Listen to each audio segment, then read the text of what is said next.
There's a kind of silence that doesn't soothe. It doesn't comfort, it suffocates. Emery knew that silence well. It filled the dinner table every night like fog, thick and choking, only broken by the clatter of plastic forks on paper plates. In the corner of the room, a stack of overdue bills whispered louder than any words ever could. Outside, the wind rattled the window panes of their rusted trailer, home like it was trying to get in or maybe trying to carry him away. He grew up in a town where strength had only one definition: hard hands, dry eyes, full silence. And men didn't cry, they didn't draw, they didn't hum softly while folding laundry. They didn't stand too close to other boys. They didn't become Emery. His mother worked at the diner on Main and cleaned motel rooms on weekends. His father, once a carpenter, now a man with a ruined back and an even more broken pride, sat on the porch with a cigarette and watched the world forget him. In that house, masculinity wasn't an expectation. It was a currency, was what you owed when you were born, a boy into poverty. And Emery learned early if you wanted to be safe, you had to earn your space, so he did. He carried boxes that broke his frame, fixed roofs he barely fit on, let calluses grow over the soft parts of himself. He forced himself into the shape of what a real man was supposed to be, even if it meant burying everything else 6 feet under. His sketchbooks became secret. His voice got quieter, his walk got stiffer. He smiled less. The softer he felt inside, the more rigidly he performed outside. It was exhausting, but he thought that's what survival meant. Then came the summer that cracked everything. Their rent shot up. His mother lost her motel job. The only scholarship he had a shot at slipped through his fingers because of a paperwork error no one had time to fix. He needed money fast. So when someone told him about the Beckmans, the richest family in town, needing extra help around their estate, he didn't hesitate. It was a different world behind their iron gates. Polished wood floors, glass walls, air-conditioned silence. And Emery, wearing a borrowed button-up shirt 2 sizes too big, cleaned toilets that flushed with more grace than anything in his home. He swept hallways while their golden retriever trotted past him like royalty. He was invisible, and that was a kind of safety. Until he wasn't. Until Carter Beckman found one of Emery's sketchbooks in the linen closet, a mistake that would change everything. If you've ever been told you're too soft to survive, Emery's story might speak to something in you. Don't miss the next part. Subscribe to Heart Stories and walk with us through the fire and the freedom that followed. The sketchbook had been wedged between folded bed sheets, a quiet confession hidden in cotton. Emery had slipped it there, between dusting chores, just for a moment, just long enough to give his aching back a break and trace a few more lines across the page. He hadn't heard Carter Beckman enter the room until it was too late. Carter stood there, lacrosse gear slung over one shoulder, boredom stretched across his face until his eyes dropped to the drawing. Emery remembered the way Carter tilted his head, not in wonder and calculation. The sketch depicted a boy with messy hair and a soft, dreamlike expression, shirt half unbuttoned, eyes turned skyward. There was vulnerability in the image, something aching and beautiful and unmistakably queer.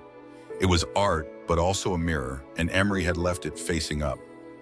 Neither of them said anything in that moment. Carter smirked. Emery swallowed hard and reached for the sketchbook with a trembling hand. Carter didn't resist. He just chuckled and walked away. The next day, it was everywhere. The locker room, the hallways, screenshots of his drawings sent in group chats, posted in stories edited with captions Emery couldn't even bear to read. Words like freak, fairy, maid boy. Someone even sketched over one of his own drawings and added lipstick, exaggerated eyelashes, and the words, "our resident housewife." It wasn't just students. Some teachers stopped making eye contact. One coach asked, half joking, whether Emery had signed up for the cheer squad. And Carter just watched it all unfold from the top of the social food chain, grinning with a cruelty that only the protected can afford. By the time Emery was called into the Beckmans' kitchen for a conversation, the decision had already been made. Mrs. Beckman, too polite to be honest, said something about distractions and reputation, and how their home wasn't the right environment for confusion. Mr. Beckman didn't even look up from his phone. Carter sat nearby, peeling a clementine, lips curled. He was fired without being fired. Let go without anyone naming the reason, and it wasn't just the job he lost. Word reached his school fast. The principal informed Emery that while his volunteer hours had been valuable, there were concerns about inappropriate content and community image, and the local sponsor backing his partial scholarship had quietly withdrawn. He wasn't expelled. But he wasn't wanted either. At home, it was worse. His mother had gotten a call from someone at church, a whisper about her son being exposed. She waited for Emery to walk through the front door and didn't even ask if it was true. Just sat with her arms crossed and said, "I hope you're proud. We've got nothing at Emery. And you go making it worse. You think the world cares about your drawings. You think softness will feed us." He wanted to explain, to say that he hadn't chosen this, that he hadn't wanted to be seen like that, stripped bare and weaponized. But the words wouldn't form. Not when his father limped out of the bedroom and turned his back without a word. Not when his mother picked up the worn Bible on the table and opened it like it was a shield. That night, Emery sat outside on the concrete steps, sketchbook pressed to his chest like armor. The stars overhead didn't look comforting anymore. They looked like eyes, countless silent judging. He didn't sleep. By morning, he was gone. No suitcase, no destination, just a half-dead phone and enough dollars in his pocket for a bus ticket out of town. The town that never saw him, that only looked when it could laugh. He left behind his sketchbook, not out of fear, but because he needed to draw again from scratch. The city greeted him with indifference. It didn't care who he was, where he'd come from, or what had driven him to arrive on that cramped overnight bus with nothing but a cracked phone and the coins in his pocket. For days, Emery drifted through it like a shadow, just another boy with soft features and nowhere to sleep, standing under neon lights that flickered like broken promises. He tried shelters. They were full. He tried looking for work, but without a diploma, references, or even a fixed address. Every door closed politely in his face. The sketchbooks he once carried were gone, but his fingers still twitched for the feel of pencil against paper. At night, he drew on the backs of napkins and the margins of discarded flyers on the cardboard. He slept on behind the dollar store dumpster. The art still came, quietly, desperately, like breath. By the fourth week, his shoes had split at the soles and the hunger was more than an ache. It was a hum beneath his skin, the kind that made him forget things like what day it was, or when he last spoke out loud. He was sitting on the curb beside an abandoned gas station, head between his knees when the voice startled him. "You draw that?" It was rough, gravelly, and not kind, but not cruel either. Emery looked up. A man stood above him, broad-shouldered, maybe in his 50s, wearing a grease-stained flannel and boots that looked older than Emery himself. His arms were covered in tattoos, some faded, some fresh. One forearm bore a swallow in flight, the other a quote in jagged ink: "We survive what we name." The man nodded at the cardboard by Emery's side. A face had been sketched on it, abstract, sharp, full of grief and fire. Emery had drawn it half asleep the night before. He didn't remember how. The man squinted. "You got a name, Emery," he said, barely audible. The man didn't offer his own, just jerked his head. "Come on, I got a space. It ain't pretty, but it's warm." Everything in Emery's body tensed. He'd heard too many stories, too many boys like him, who disappeared between alleyways and never returned. But something in the man's posture wasn't predatory. It was tired. He followed. The place was a converted garage on the edge of the warehouse district. No bed, just a cot, a portable heater, a couch covered in paint-splattered drop cloths and canvases, hundreds of them, leaning against the walls like abandoned thoughts. It smelled like turpentine, sweat, and something burnt, but it was dry and quiet.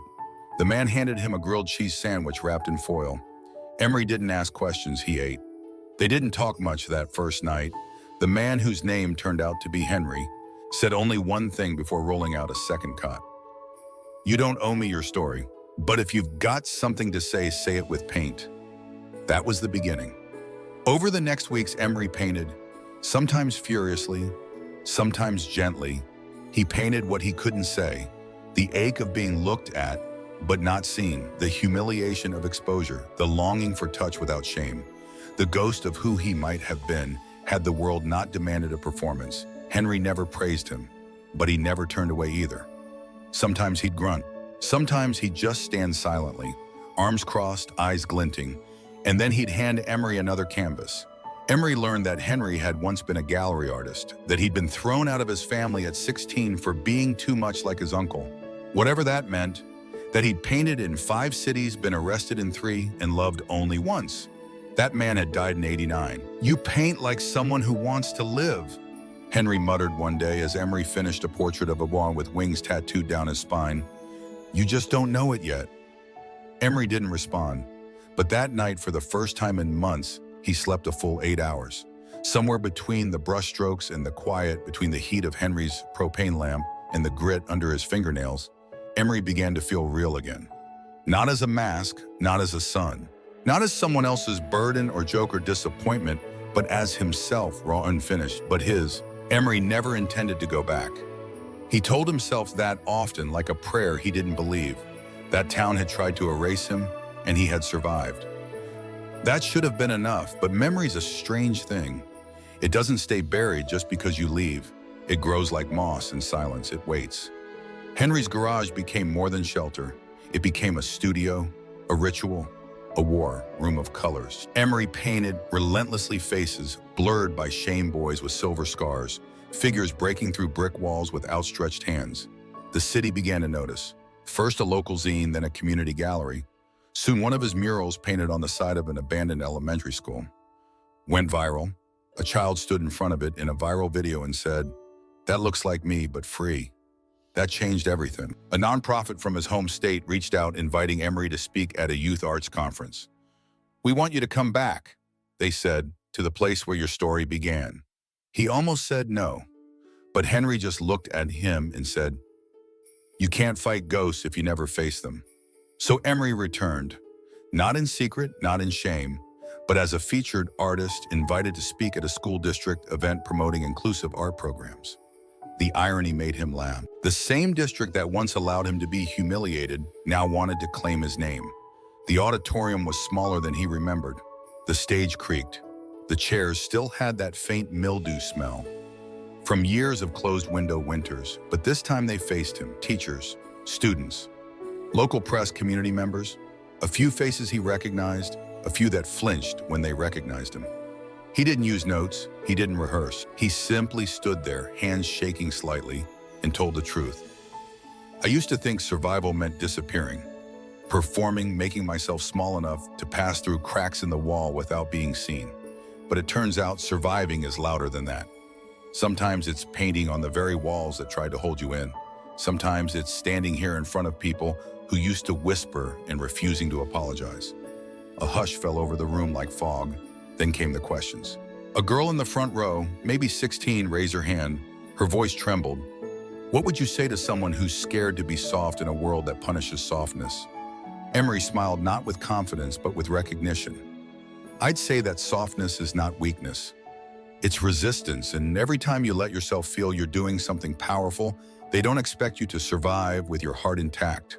Prove them wrong." Afterward, while packing up his easel, a staff member approached quietly. She looked around before speaking. "I thought you might want to know Carter Beckman's not here. He's not in town anymore." Emery blinked. The woman leaned closer. "There was a complaint last year. Student filed a report. He was a junior, coach part-time. They found messages, inappropriate ones. He was let go quietly." A long silence hung between them. "He always knew how to hide," she added, "but the truth finds everyone eventually." Emery didn't respond. He stepped outside into the cold air and stood in front of the brick wall behind the school.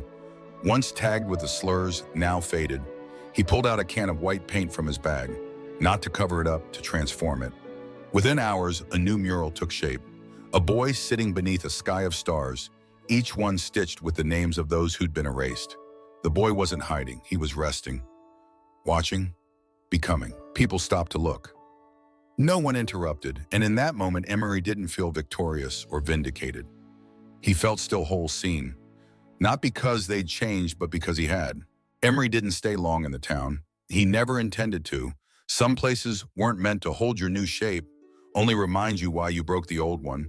But before he left, he stood once more in front of that mural behind the school. The boy beneath the stars. The painted night sky had dried, now soft and permanent. He reached into his coat pocket and pulled out a Sharpie, the kind Henry always kept stashed in coffee mugs around the garage. In the corner of the wall beneath everything, Emery wrote, "They told me silence was safety. I learned that voice is freedom." He didn't sign it. Some things were meant to belong to everyone back in the city. Emery returned to painting with a new kind of urgency, not born from survival, but intention. He didn't just paint faces now. He painted memories, futures, spaces he wished existed. A quiet gallery took notice. Then a foundation. Then a queer youth center asked him to create a permanent mural. Something hopeful, honest, rooted. He said yes, and that changed everything. Over the following year, Emery didn't just make art. He mentored, he taught free workshops for queer teens who had no place to go after school. He sat cross-legged on concrete floors next to kids who whispered, "I thought I was the only one." He remembered what it felt like to be 17 and afraid with nowhere soft to land. So he built places that were soft, and he told them, again and again, that they didn't have to earn the right to exist. He hadn't heard from Henry in months, and when he finally got the call, it was short. Henry had passed in his sleep. No hospital, no ceremony. Just a note found beside his bed, taped to a paint can. It read, "Let them know we were here." Henry had left the garage to Emery. No paperwork, just quiet trust. That night, Emery sat alone in the space that had once saved him, watching dust dance in the slanted light. The walls still held their stories, their ghosts, their grit, but they also held promise. He didn't cry, he painted. The garage became a community studio open 3 days a week, lit with string lights and layered music and laughter. Above the door, painted in black, across reclaimed wood, were Henry's words, "Let them know we were here." One afternoon while closing up, Emery found a piece of mail slipped under the door. It was from a student back in his hometown, a boy named Jacob. It said, "They still say things, but your mural makes me feel like I'm not crazy for feeling and everything, but Bayon, I hope I can be like you one day. Thank you for not erasing yourself. It helped me stop trying to erase me."